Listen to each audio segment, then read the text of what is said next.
Scotland have beaten France 28 points to 17, but the first 30 minutes, you wouldn't have thought this would have been a high-scoring game. Yes, there were two Hastings penalties that he slotted over the posts, and there was a yellow card for Lacrosse. Mitigating circumstances, it could have been red, it could have just been a penalty, depending on referees' interpretation. We're seeing a lot of inconsistency with referees in the Six Nations, especially from the Southern Hemisphere refs. But for the first 30 minutes or so, this game was meandering on.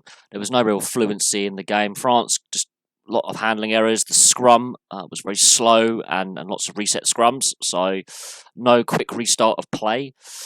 It was a nothing game. There was a lot of Scottish possession. The French defence, blitz defence, was good at this point, but there was no real fluency. There was no pace to the game. It was very stop-start. And then the penalty try brought the game to life. He was injured in the build-up to England's the match against England. He was injured in the warm-up, so he's missed all the Six Nations up to this point.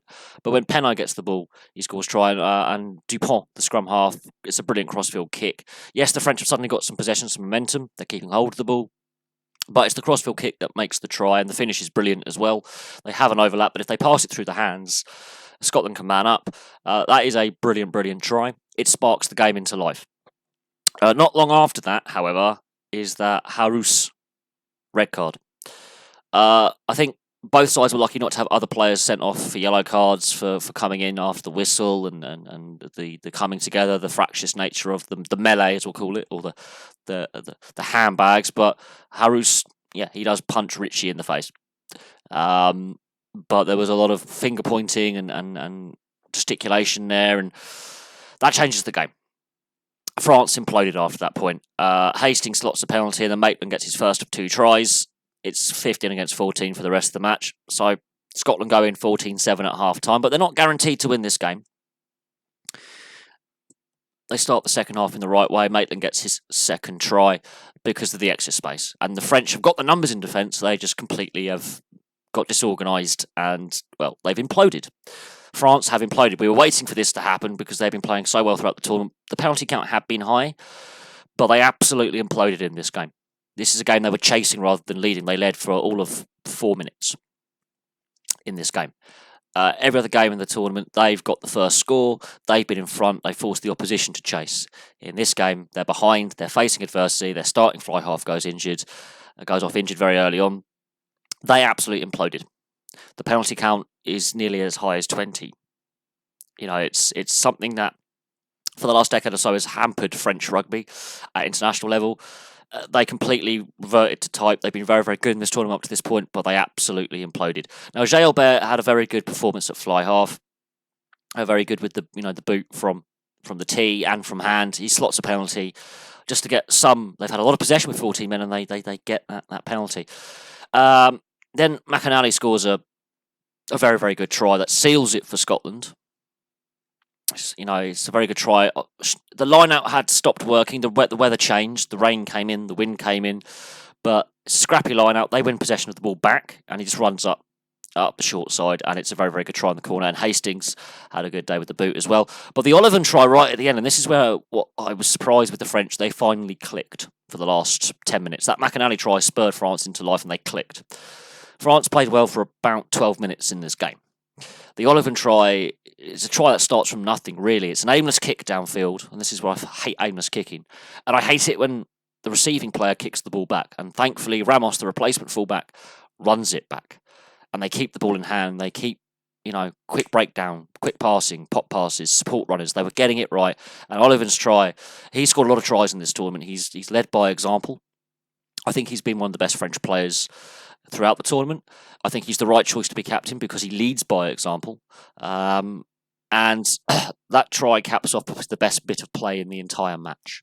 And yes, all the tries were brilliant. I'm not denying all the tries were well taken by the players who scored them and the build-up for them, but I think that's the best try. It caps off a very, very interesting game. The red card is deserved. How long suspension Harous gets, that's up to the citing commissioner. But the melee that leads the red card, I wouldn't be surprised if one or two other things are picked up by the citing commissioner, because there's other things in that incident that Wayne Barnes, the touch judge, says he doesn't see it. And I regularly criticise Wayne Barnes as an average ref at the best of times. How can you not see, firstly, Ritchie running in from quite some distance? And he's the player who gets punched. But he instigates basically making that melee worse. A lot of players get involved. I wouldn't be surprised if the citing commissioner looks at that entire incident. And it did delay play for quite a while they, looked at possibly giving yellow cards out. It's escalated to a red. It is deserved. And this is the second game of the weekend with a yellow card and a red card for the same team. I will say this: France in adversity. This is a learning lesson for this young team. They can still win the championship. Scotland might rue not getting that bonus point for finishing position in the table, and France may rue not getting a losing bonus point because of taking that penalty earlier on in the second half, when they could have kicked for the corner, gone for a line out, and built a platform and got another try. Because at periods in the second half with 14 men, they did actually play better.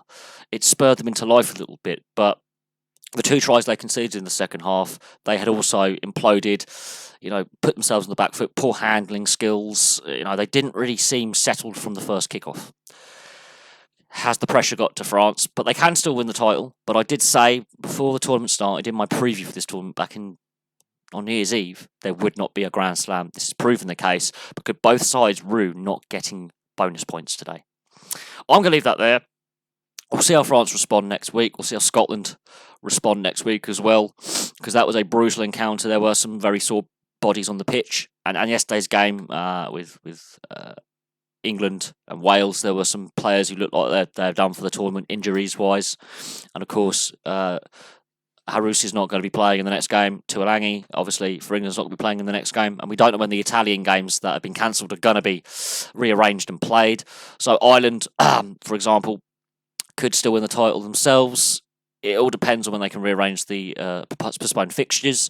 And in the Women's Six Nations, the same as well, because games have been called off. We haven't seen this happen since 2001 with the foot and mouth outbreak, when they managed to play them in the autumn.